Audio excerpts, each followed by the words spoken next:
श्रीराम समर्थ. अकर्तेपणाने नाम घ्यावे. काही न करणे, आपण काही करीत आहोत किंवा आपल्याला काही करावयाचे आहे असे न वाटणे, हाच परमार्थ.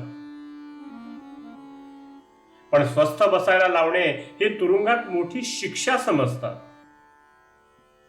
देहाने मनाने एकसारखी चळवळ करण्याची आपल्याला सवय लागली आहे. देहाला स्वस्थ बसायला लावणे कठीण, मनाला स्वस्थ बसायला लावणे त्यापेक्षा कठीण, आणि देह कर्म करीत असताना मनाला स्वस्थ बसवणे हे अत्यंत कठीण.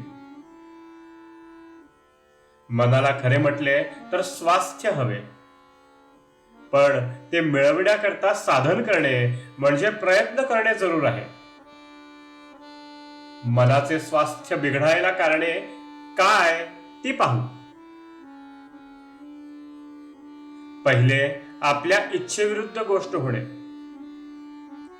दुसरे, आपल्या मागच्या बऱ्या वाईट कर्मांची आठवण होणे. आणि तिसरे, उद्याची काळजी करणे. जो तो आपल्या इच्छेप्रमाणे व्हावे असे म्हणणार. सर्वजण तुमच्याच इच्छेप्रमाणे कसे वागतील? तुमच्या इच्छेविरुद्ध गोष्टी होणारच. तेव्हा स्वास्थ्य बिघडू न द्यायला आपली इच्छाच नाहीशी करावी. कोणतीही वस्तू मिळावी ही बुद्धी नाही ठेवू. हाव सोडावी. लोकांची आस सोडावी. अभिमान सोडून कर्म करीत राहावे. प्रयत्न करून यश आले नाही म्हणजे दुःख होते, स्वास्थ्य बिघडते. मी केलेच नाही म्हटले म्हणजे कुठले दुःख? प्रयत्न करून जे काही होते ते रामाच्या इच्छेने झाले म्हणावे. प्रत्येक गोष्ट रामाने केली म्हणणे म्हणजे भगवंताच्या अखंड अनुसंधानात राहणे. हे साधण्यासाठी अखंड नामस्मरण करावे.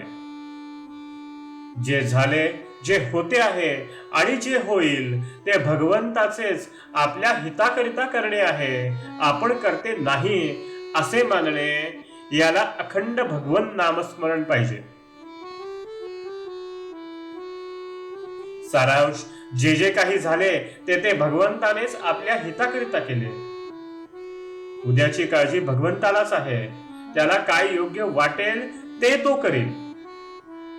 म्हणून झाल्याची म्हणजे कालची आठवण करू नये, होणाऱ्याची म्हणजे उद्याची काळजी करू नये, आणि चालू क्षण वाया जाऊ देऊ नये. नामस्मरणात राहावे. सगळ्या प्रपंचात खरी विश्रांती असेल तर ती नामस्मरणातच आहे. त्या परिस्थितीत समाधान नसणे हा जो देहबुद्धीचा स्वभाव तो आपण सगळीकडे लावतो. सर्व गोष्टींचे ज्ञान होत नाही तोपर्यंत आपण काही करणार नाही असे आपण म्हणतो. सर्व गोष्टींचे ज्ञान मरेपर्यंत आपल्याला होत नाही आणि आपण काही करत नाही. देहबुद्धी आपल्याला भगवंताचा विसर पाडते.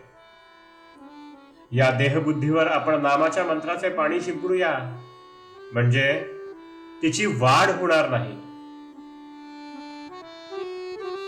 आजचे बोधवचन: मन परमेश्वराच्या ठिकाणी स्थिर करावे आणि देहाने प्रपंचाच्या गोष्टी कराव्या. जानकी जीवन स्मरण. जय जय राम.